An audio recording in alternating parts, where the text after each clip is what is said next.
Welcome, everyone, to the Magnetically Aligned Woman Show. Walk into your power through self love, self worth, and authenticity.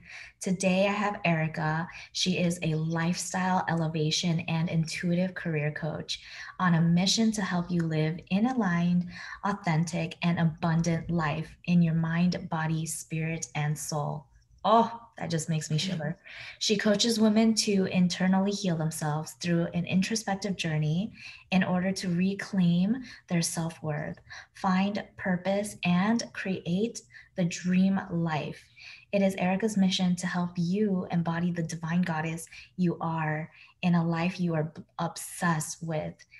Thank you so much for being here, Erica. I'm so excited to have you. Thank you for having me, and I'm so excited to be here. What a wonderful world, and what a way for us to connect. I was so interested by what you do. First of all, can you share a little bit about your background and how you even transitioned into your career now? Yeah, of course. So I would say my destiny to be where I am here today started when I was a child, and I was always the bigger girl in my school. I always was the bigger girl of my friends, and I developed a body image dysmorphia at a very young age. And at the same exact time, I also found self pleasure at about 6 years old and was reprimanded for it. I was made wrong for it. And during that, it just started to spill over into how I showed up through middle school, through high school, through college. I was very wild. I partied a lot and I masked my insecurities with a lot of alcohol and would drink to the point of blacking out for years and years and years, which ended me up in a lot of really dangerous situations and really lost and lonely and disconnected to myself when I was in high school and college and a little bit out of college.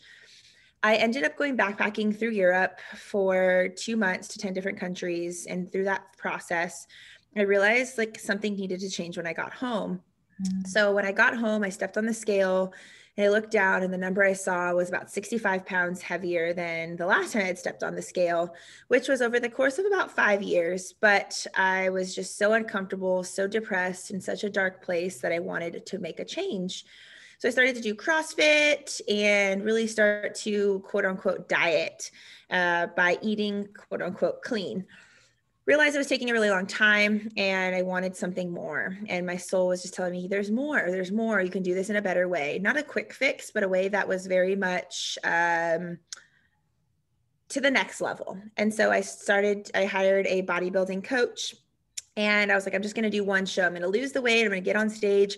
I'm going to be lean or skinny or whatever the words I was saying at that time. And that's going to be the end of it. It's going to be awesome. So I became really good at bodybuilding. I got first place and I was like, wow, I'm good at this. So that career lasted about 3 years where I went to nationals. I was one place away from turning pro. And then I got knocked on my ass by the universe. And I found out that I had crazy hormonal imbalances. I was gaining about 2 pounds a week, doing the same thing, doing the same workouts, eating the same nutrition. And that really like shook me because I had placed my entire self-worth on my physical body. I was doing fitness modeling at the time. I had left my corporate job to become a personal trainer and follow my passion for health and fitness, but I didn't feel like I looked the part. I went to about 7 different doctors and I had about 2 inches tall stack of blood work papers. I had an MRI in my brain and I was just in a really low place. So giving you like the really short story of this all, it's pretty long, but in that process, I ended up finding yoga and a naturopath and an acupuncturist, which led me into the world of holistic health and healing. And I found this deep love for alternative medicine, Chinese medicine, and new ways of healing the mind, the body, and the soul. And through that process, I started to just explore. I went to all sorts of workshops, from sound baths to Akashic record readings to meditations to just everything that was holistic in healing. And I just fell in love with the process. And so, fast forward 4 years later, I'm sitting here today. I was a holistic health, gut and hormone health coach for women with disordered eating patterns and hormonal and gut imbalances, and it led me into becoming a life coach. I just finished a 5-month certification um, for NLP, neuro linguistic programming, as well as clinical hypnotherapy and time techniques and emotional freedom techniques like tapping. And it's just this journey that's never ending, always evolving. And that brings me here today as a lifestyle elevation and intuitive career coach. What an amazing and incredible journey you have been on. I find that oftentimes, like, life takes you in so many directions. And so that leads me to, this show about becoming magnetically aligned, right? Like, what was it for you that you realized, like, this is what I want to do? What does alignment mean for me? And if you could Mm. share that with us. Yeah, that's a beautiful question. And I feel like it's something that needs to be talked about more, talked about way more. But I would say the first portion that led me to where I am now, where I feel 1,000% fully aligned. I just went through a 5-day, 12-hour immersion for coaching, and it just led me to realizing like my deepest purpose. But the first thing that I would say was surrendering. And I know that's a very like blanket statement, but what that really meant for me was assessing and understanding where I was creating rules that were keeping me boxed in, Mm. and where I was keep creating rules or living through my own rules that were keeping me playing small or feeling contractive. And from there, I started to slowly release these rules that were running my world. And from that, that just allowed me to really open myself up to accept the path and journey that I was on, and what universe, source, God, whatever you use, has in store for me by taking aligned action and showing up every single day. And when I say showing up every single day, I mean really allowing yourself to have the days that are the lower vibrational days, or where there's negatively charged emotions, as well as living fully in the peaks where there's positively charged emotions, and showing up fully in both of those when they do surface.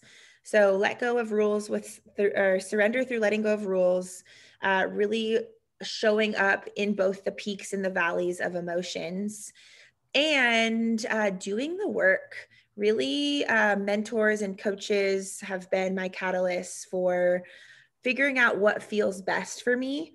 But what I've come to is the feminine embodiment, the flow, the play, the ease that has brought me to a place of holy shit, this gets to be fun. This gets to be good. This gets to be so juicy and so zesty and so full of love. And so it's really just this, it starts with the surrender and assessing where rules have been created that are blocking you from all of life's gifts.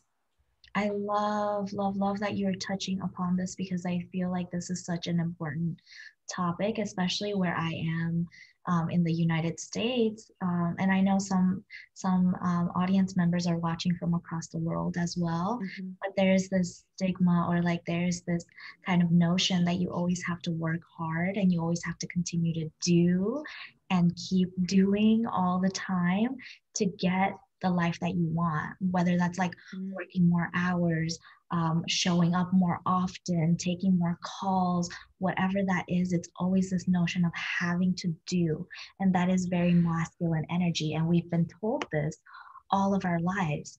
You have to achieve, you have to look a certain way, you have to, So I would love for you to kind of share, what does it even mean to be in the flow? Like, what does it mean to be feminine again? Yeah, I love that. And I want to preface all of this, but first of all, saying that I so agree, deeply agree. I've been in that place where I was the hustle, the grind, the do more, the be more successful mentality, and ultimately leads to burnout. I remember when I was working in corporate, I worked in downtown LA. I commuted about an hour and a half each way. I would wake up at 4 o'clock in the morning to work out. I would leave my house at 7 so I could get to work by 8:30. I'd work 8:30 to 5:30. I would drive from there to the gym for 45 minutes, work out at the gym from 6:15, 6:30 until about 8ish, drive home another 30 minutes, get home by like 9 or so. And it was the grind. It was the grind, which in certain seasons of our life, it's necessary, but um wow, I would say that led me to a lot of deep burnout. And I believe it also was the reason why I ended up with crazy hormonal imbalances. But um, just to give a little background for listeners that are maybe not so familiar with what masculine and what feminine energy are, within both male and female, or however you associate, you have masculine and feminine energies. And the masculine is the space holder, it's the strategic, it's the structure, it's the do more, and really in a place of rigidity, of structure, right? So the masculine holds space for the feminine. And in our society, where we live in more of a patriarchal driven society, the masculine is the dominant energy because we have been conditioned to believe, just like you said, is work hard, do more equals success. But the new age, we're in this Aquarian age now, and we're shifting into really being able to live a life of flow and ease, is the feminine. And the feminine is the sensual, is the sexual, is the creative, is the intuitive, is moving through life with this flow. And I know you said, what is the flow, right? It is really being able to live a life going downstream, if I could say.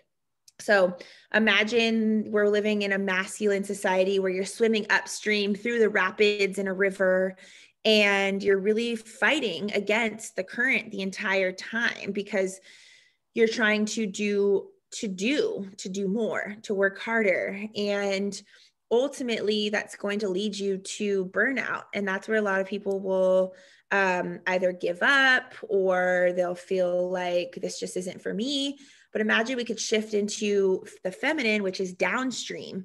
Sure, you're gonna have to work. You're gonna have to use your maybe your paddle a little bit to move past rocks, and maybe to make sure you don't hit the trees. But it's very much in a place of flow. You're very much like being led by your intuition to a place that feels so magnetically aligned with your path and your purpose. And so when I'm speaking about the flow, it's more so what feels good in my body. So am I going to a job that I cringe and I get angry and I feel stress in my chest? Or am I showing up to a career that feels expansive and opening and full of love? Am I in a place of things are happening for me, or am I a place of things are happening to me? The to me is the masculine, right? You think that the world is out to get you because you're not aligned. The for me is very much you're so aligned that miracles are happening. Maybe you randomly find a bank account with money in it. Maybe you randomly if you're in a career still, get a job offer that seems so far-fetched, right? I just had a client who just committed to my coaching program, Fearless and Flourish 2.0. And she just told me that she just randomly got this call from a friend she hasn't talked to in a really long time, who offered her this coaching opportunity, and just thought randomly of my client. And it's just so cool to see that the universe starts to show up for you when you start to show up for the universe. And there's a lot of practices that we can do to really step into the flow, which I'm more than happy to share as well. I love that. And just to share a little bit about my own personal experience going through transitioning from the masculine to the feminine, it was a very difficult transition at first, right? Always Mhm. trying to do something to achieve a result. And then actually, when you say like letting go and going with life and allowing things to come to me, I started to see very, like magical things like that. Like people would reach out to me. I would suddenly like come to an influx of money, and it was just like, how is this even happening? Like I've tried so hard to make this money, but then when I let it go, like people started offering like, I would love for you to do this for me, even though I know it's not your career, but I would pay you for it, right? And it's like, what in the Mm. world is happening? What in the world is going on? Even in relationships, like little magical things start showing up, things that I would never even believe in at first. So Mhm. I Yeah. would love for you to go into like ways that we can become more feminine, like embodied, right? Like, what does Yeah. being embodied even mean? Yeah, that's such a beautiful question. And I love that you touched on the understanding or the idea about it's not an easy transition, right? It's something that we've been conditioned to for generations and generations, or that we've lived in our lifetime that is going to be that we're trying to break free from, I would say. So yeah, that's definitely a powerful little nugget you put in there. And the transition, so in order to feel the embodiment, right, it is really like a method of using unique sensations of our body as a tool Mm. to develop more awareness, to stay more present, to self-regulate our emotions, feelings, thoughts, to bring wholeness into our body, into our life, for more balance and connection and more love and understanding of ourselves. This way, when we can start to really step into embodiment, we move through life feeling connected and feeling empowered. And when we go into like the power of embodiment, it really helps us experience personal freedom, move unblocked or a stagnant energy that lives in our body. It helps us develop a deep self-love through acceptance in order to be in harmony with like what is corresponding or happening in our view of this world. And it connects us again to the feminine flow of receiving abundance, of receiving connection, of intimacy, so that we move through life with ease and we're no longer controlling what we think should be or the way it should be. And so the best little like nugget I can say to start creating awareness around a feminine, adding the feminine to the flow into embodiment, which I just spoke about, is to connect to the what where you're going, where you're headed. Like, what is it you want to feel at the end of your goal? What is it you want to embody at the end of whatever goal you're working to achieve? And let go of the how. The control comes in the how. How am I going to get there? How is that making sense? Right. So, whether it's a career that you're wanting or a partner that you're wanting, really letting go of the how. And for me, for example, I would say for partnership wise, right? I'm not currently in a relationship, but I have an understanding and an idea of the partner I want to end up with.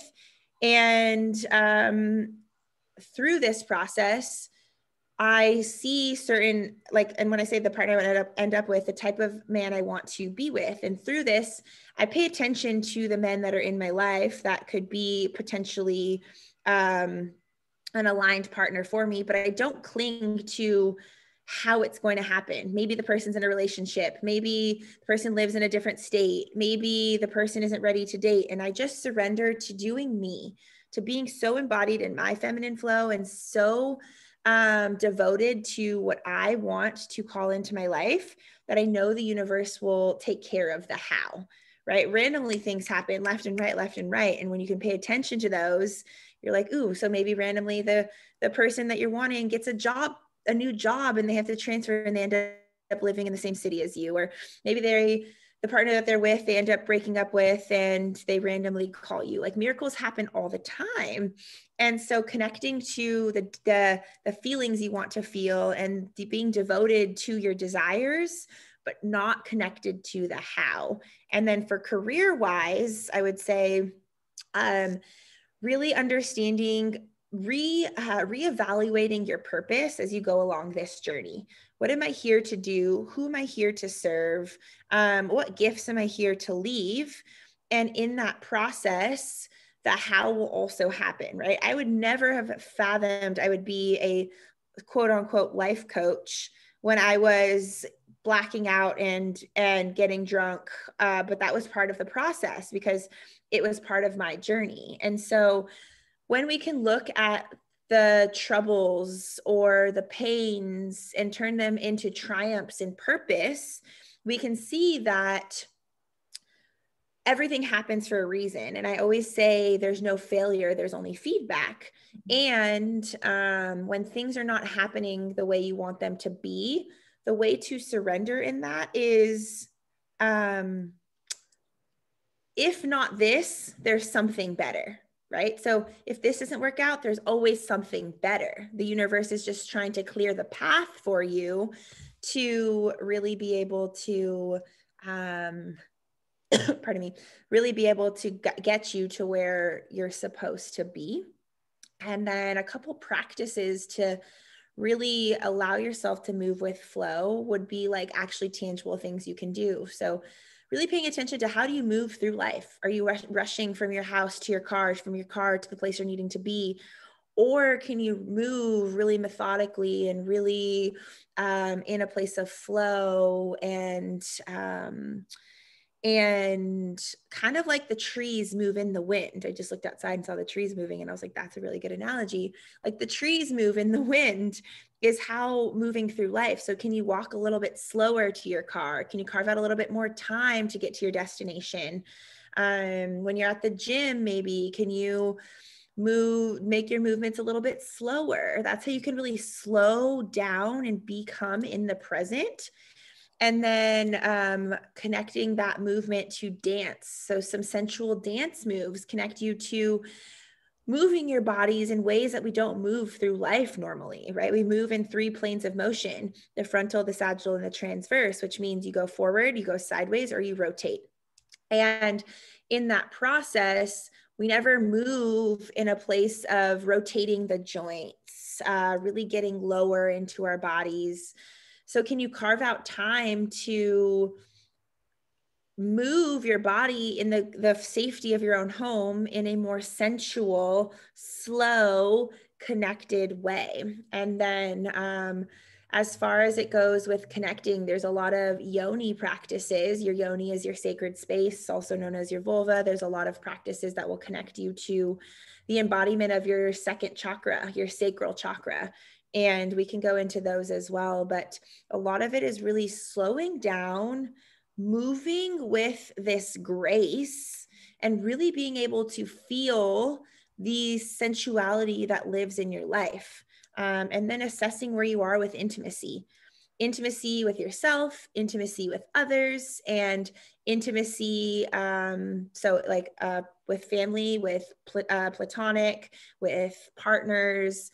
What does intimacy look like, feel like, and sound like in your life as well? And I could continue to go on and on and on about this, but I'll let you bring me back in. I want to like just recap on so many things that you touched upon because they're so important to kind of like ingrain, like just like you said, what is embodiment? And embodiment is feeling something in the body. And oftentimes we do get disconnected when we are rushing through life, like running from the house to the car and then from the car to the job and just like, oh my God, I just have to get things done. So when you say like slowing down, being present, being in the moment, right? Like enjoying that walk from your house to the car, maybe take a look at the trees, breathe a breath of fresh air. And then when you touched on being more in flow, like moving your body in different movements, we do oftentimes like we only move forward very rigid. So how does it Mhm. feel to be in a dance kind of sensual movement, moving the joints, moving your body that way? And I think like all of that connects to being more feminine, because the feminine energy is very much slowing down, flowing, creating through dance, being very sensual. So thank you so much for sharing that. I just wanted to Yeah. recap because those are so important as to how you want to feel in your body. You want to feel good in your body. And if you're doing something that is not, like, it doesn't feel good in your body, right? Like, what does that Mhm. mean? So can you share Mhm. a little bit, like, if we feel some type of resistance because we're so used to just doing, right? What if we Mhm. feel resistance in the body? I just want to first of all say that recap was like absolutely beautiful and just shows the presence of your listening. So I want to thank you, and that's part of of an embodiment, right? The presence, like you said. So thank you for that recap. And then, as far as it means with contraction, so I'm not going to give you like an actual meaning, right? Because it can mean so many things when it comes to the individual person. But for that process is asking yourself, first of all, I would say connecting to, this is a practice I have my clients do, connecting to what yes and no feel like in your body. And this is a way you can really practice is asking yourself a question or saying a statement out loud. For example, I'm going camping with Brian on Friday. And then sit there and see what that feels like for you. It has to be a statement, obviously, that is true. So if you're like in the process of trying to deciding if you're going camping or not, that would be like a statement that you'd use, obviously, would be with whoever you're going with, and seeing where yes and no show up. So if it's a yes, your chest feels really expansive, your energy is really high, you might feel a little bit lighter, you might feel excited or giddy in your stomach. You might get this like euphoric feeling in your head, your body temperature might be cooler. That's a physiological yes. And so when you can connect to the physiological yes, then you are able to understand that how to move through life, right? The no, for example, would be maybe your heart starts pounding a little bit faster. Maybe your chest feels like there's a brick on it. Maybe anxiety runs through your body. Maybe you start to get a headache. Maybe your throat gets really tight. Um, your body temperature gets warmer. You start to get angry or scared, right? That's a physiological no. And so when you can have the foundation of what those feel like, you can start to make decisions based off of what feels best for you intuitively. So that was me explaining a little bit of a breakdown of what intuition is. What is yes and no, and how you can practice this throughout your day to day is maybe you're sitting at a restaurant and you go to pick something to eat. And the first thing that you sit down and you see and you decide, that's your yes. You always know when you sit down and you decide the second thing and you order the second thing, it's never as good because you should have went with the first meal item that you chose. We all have done this. That's us going against our intuition. So when we are maybe going down the street and there's a fork in the road, do I go left or do I go right? If we're maybe out on a walk or a run or something, what's the quickest thing that comes to you? Okay, let's go that way. And it always leads you to something beautiful. Maybe you find a really pretty nature trail or something like that. That's your intuition. So going off of your question, I just wanted to paint that foundation so people can know what it even feels like in their body. And so the contraction is your intuition telling you wrong way, stop, halt, railroad track, stop sign, red light. This is not for you, or there could potentially be something that happens or something along those lines. And so when you can start to connect deeper to honoring the physiological no in your body, then you get brought to the yes a lot more, which brings you into the magnetically alignment, which brings you into the career that feels really good, that feels really you and really at home. You're no longer fighting or going upstream, right? You're now going downstream with the physiological yes. So what does it mean with the contraction?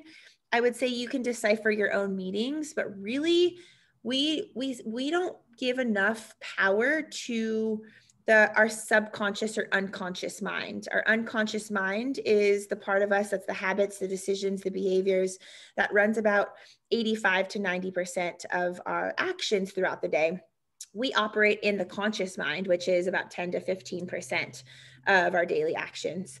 And so in the subconscious mind, the first thing that comes up, that little whisper in your head that's like, ooh, order that chicken sandwich, right, at the restaurant, that is your intuition. Or if randomly it's like butterflies, you're like, what? That doesn't even make sense. But following those little inner like whispers or voices that are empowering are going to lead you to what is magnetically aligned for you. So contraction is just a detour in the right direction. And I'm quoting Gabby Bernstein on that one, but detour in the right direction is the feeling of contraction or of the fight or the resistance that you just spoke to. Oh wow. Thank you for sharing that. And for everyone who is like participating today, it's absolutely normal to feel those things because like oftentimes like I would feel it too. And then I would kind of, and if things don't work out, like there's always that feeling of like, oh, I should have done that. And like this feeling of disappointment and in myself and all these things. But it's so important what you just said. It's only a detour. It's only a detour. It's a way, it's a path of showing you it's not a mistake. It's just like what's that? Like a reroute on GPS in a sense, right? Yeah, exactly. So thank you. And I do want you to kind of touch on the sexuality aspect because I feel as a woman, I felt so disconnected from my own sexuality and what that even means and how we can apply that to something like finding a career, right? Yeah. And this is like the most juiciest thing to talk about. And that's also why I start my story with at 6 years old, I was made shameful, or it wasn't really talked about when I was finding self-pleasure, right?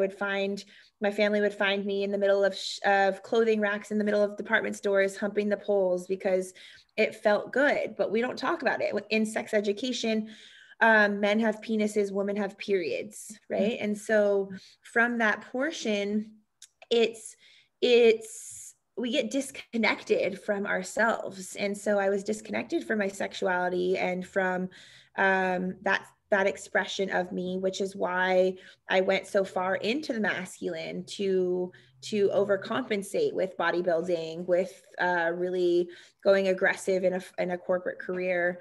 And so sexuality is life force, right? We're all born through the act of sex. We were all conceived that way.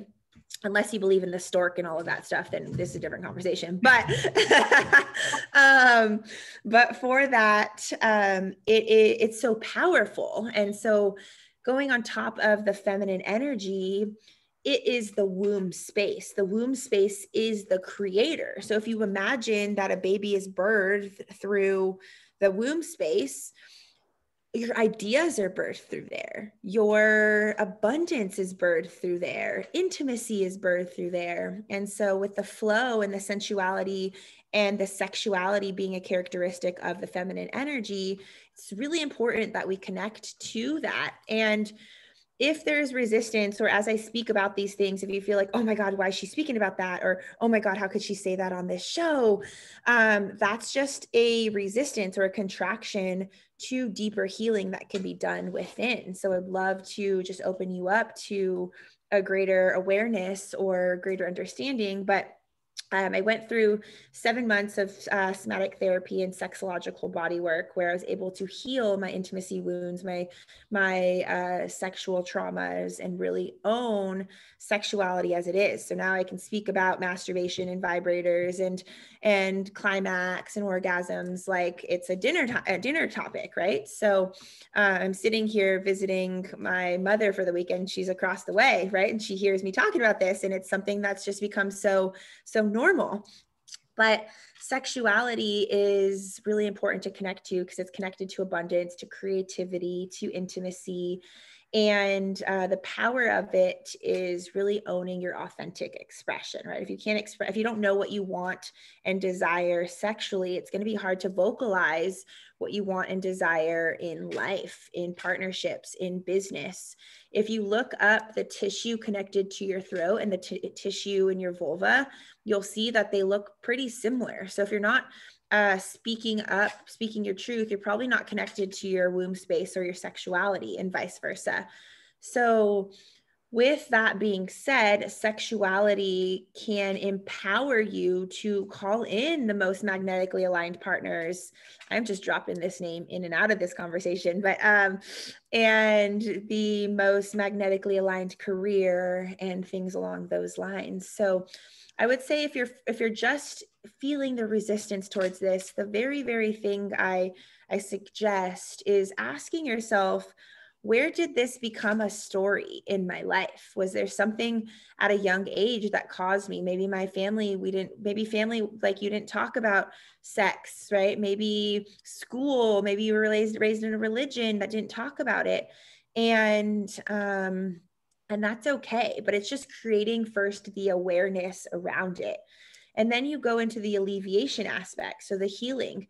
Did I have any sexual wounds and traumas? Obviously, you can work alongside a therapist with this. You can work alongside a sexological body worker, somatic therapist, but really working through what's the healing that can be done. And then you go into those more expansive phases, like the activation and stepping into your actualization, your highest power. But some practices that can help you get into this is there is a lady called Regina Tomhauser. She owns the School of Womanly Arts, and she has a book called Pussy, a Reclamation. And there's a lot of really powerful understandings that she shares in this book. But with this, starting with a yoni gazing practice, your yoni, again, is your sacred space, your vulva, and looking in the mirror and creating a connection or a relationship to your vulva. Another woman, Betty Dodson, she's on Goop. It has a series on Netflix. And she really talks about the power of getting to know what your vulva looks like. Because if you don't know what she looks like and you're going to have intimate connection with a partner that's seeing everything like this, you can feel lack of confidence, you can feel disconnection, you can feel low self-esteem. But if you know what she looks like and you have a connection with your vulva, then you're able to feel empowered in the bedroom, feel empowered in how you show up in rooms, right? Like more confidence. And then there's yoni mapping. Yoni mapping really just allows you to see where is their numbness, where is their pain, and where is their pleasure. And mapping through those spaces with maybe like a wand or something along those lines. And it's not to get off. It's more so just to create a connection, breath, sound, and movement to those spaces. And if you need extra support on this, I'm always here to give more details. You can reach out to me. But it's a powerful practice to create unity within each of the portions of your vulva, both internally and externally. And that in turn, I can go on for more and more practices. I think those are good to start with for the sake of this conversation. But that will ultimately help you be able to speak up for what you need, want, and desire in the bedroom, in life, in business, and will help you connect to more confidence. I feel confidence doesn't come from the number on the scale, the pant size you wear, but it comes from knowing yourself on every level. And that also includes your sexuality and your sensuality. And I hope you can now see like the power of the pussy, right? The power of your pleasure to be able to really own who you are, every single bit of you, to have that alignment in mind, in body, in soul, in your body, in your career, in your relationships, and in your life. Wow, I'm blown away. Thank you so much for sharing that, because sexuality has been so shamed in our culture. Like, women aren't allowed to feel pleasure, but men are. And so Mm-hmm. learning how to feel ourselves again, right? And reclaiming that power that we do have as a woman, and actually enjoying that and not feeling shame about it, and using those feelings. And it's funny because somebody had said to me, when a woman orgasms, her energy becomes expansive, but when a man orgasms, he kind of falls asleep, like his energy dies. And Mm-hmm. so that's the power that we have. Like, we have that Yeah. expansiveness, right? They're just like, okay, like, that's that. No, that's so true. It's so powerful. And so I think that is a topic that not a lot of us are comfortable speaking about, but it's definitely something that we are born with, right? Like, we are Mhm. born with this. So I appreciate you sharing that information with us. And I know you have something special as we're wrapping up for today, for the audience. Can you share that with us as well? Yeah. So, in order to start to own and step into your confidence, I have provided two tools. One is 10 steps to cultivating your confidence and creating your dream life, which will be just a way to help you understand the internal dialogue that limits you from really stepping into your power and really stepping into that authentically expressed self. So, really moving out of egoic limitations and into a place of the heart and the soul. And this other one I'm going to provide is the just a couple feminine embodiment practices that you can do to drop into yourself, into your body, into your life, and really be able to own every bit of your being, just like we've talked about in this conversation here. Amazing. Thank you so much. And as you guys know, I will attach the link below the video. And thank you so much, Erica, for being here. Yeah, thank you for having me. And if you guys ever need anything from me, you can always reach out to me on Instagram, and just feel free to open up dialogue, open up conversation. What And is your Instagram? Can you say it for us? yeah, my Instagram is Erica, Erica, Hepperle, Hep as in Paul, Erle. And just shoot me a DM, send me a voice recording, send me a video, whatever it is. I'm all about community, collaboration, and connection, and I want to hear from you. So I want to thank you, Nikki, for just holding this space to talk about these conversations, these topics that don't get talked about a lot, and to open up more community and conversation. And it's just so beautiful what you're doing. And it's been such an honor to be able to connect with you and to be in your space and to share with your audience. I reciprocate that to you. Thank you for actually saying yes and hopping on to share this with us. For everybody who is watching, please connect with Erica. She is an amazing, beautiful soul. And I can't wait to see you guys in the next episode. So bye for now.